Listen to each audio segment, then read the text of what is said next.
Please don't patronize me by telling me that the oil and gas industry doesn't have any special tax provisions. Because if you would like that to be the rule, I would be happy to have Congress deliver. We love to see it. That was Representative Katie Porter from California, grilling an oil executive by the name of Mark Murphy.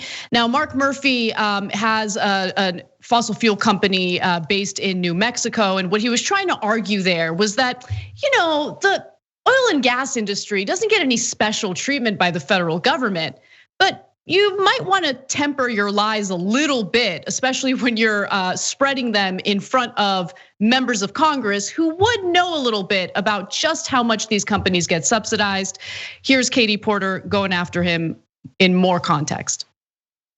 They're estimated to be between 60 to 90% of the cost of drilling. How much of those intangible drilling costs do you get to deduct right away from your taxes?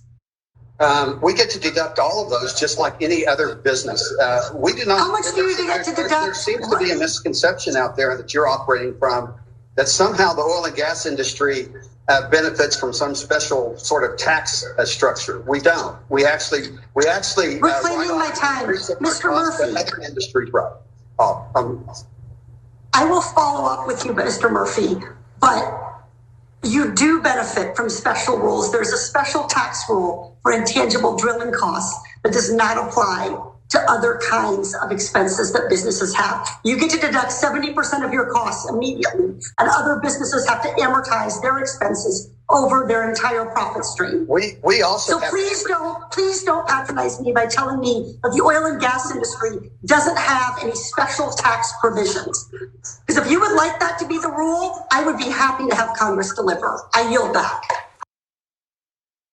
Now, if you enjoy watching members of Congress actually do their jobs, you can expect a lot more of that coming from Representative Katie Porter, because she's just been named the chair of the House Natural Resources Subcommittee on Oversight. She also serves on the Energy and Mineral Resources and the Public Lands and National Parks subcommittees.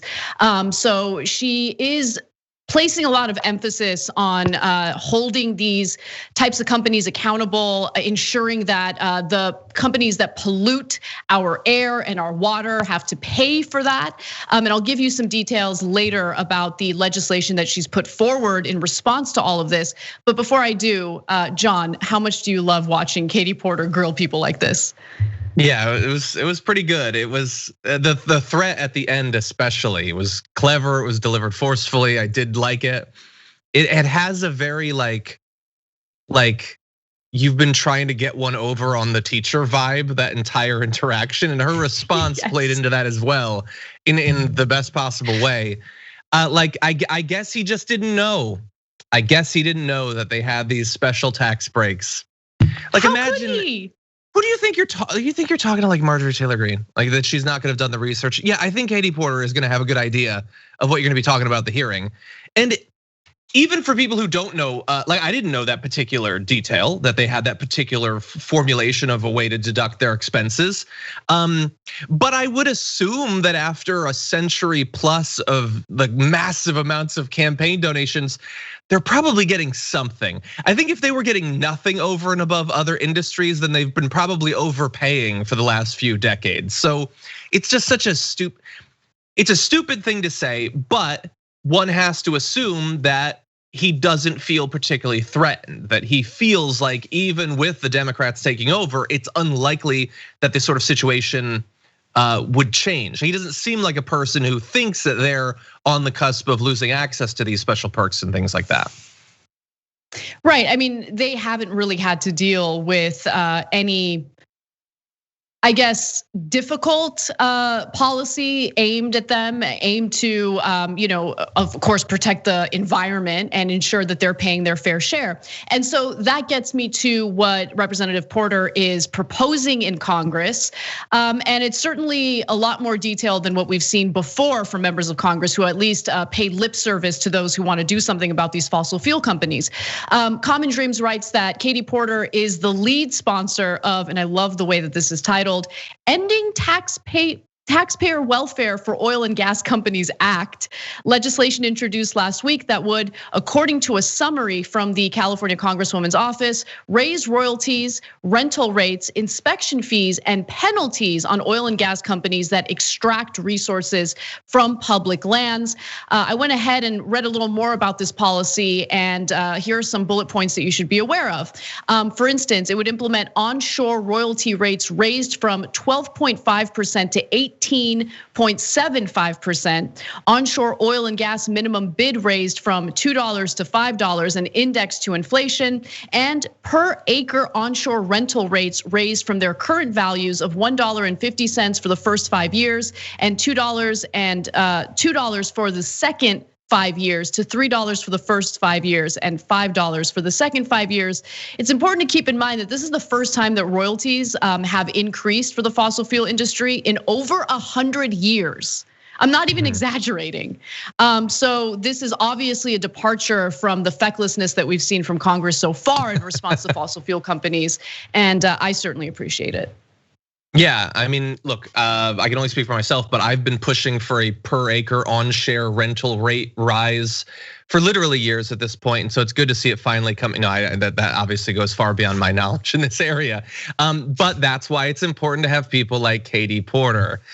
Yet another major distinction that is lost when people try to compare the recent influx over the past few years of progressive congresspeople to the troglodytes and monsters that the right has elected in the last year. The difference is knowledge, actual desire, curiosity to understand the subject matter, and the quick thinking ability to deploy it in settings like we just saw. And there is a risk, let's just be clear. There is a risk in increasing fees and taxes on the fossil fuel industry because an argument can be made that when you do that, they could leave the country.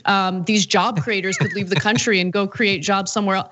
Except no, that would literally be impossible, right? So, well, you need a very long tube, at least. Exactly. And the one other thing I just want to note is the manipulation that takes place in order to ensure that gas prices are high is ridiculous. Like OPEC comes in and tells countries stop producing. Stop producing because we want to artificially inflate the value of oil and gas. And so they get all sorts of goodies and benefits. You'll hear from these so-called free market warriors argue that we need as little regulation as possible. We don't have to worry about taxing them too much because they're going to send jobs overseas.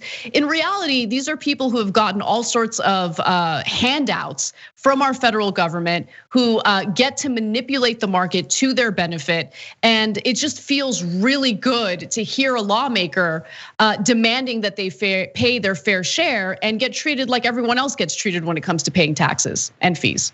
Thanks for watching The Young Turks, really appreciate it. Another way to show support is through YouTube memberships. You'll get to interact with us more. There's live chat emojis, badges. You've got emojis of me, Anna, John, JR. So those are super fun. But you also get playback of our exclusive member-only shows and specials right after they air. So all of that, all you gotta do is click that join button right underneath the video. Thank you.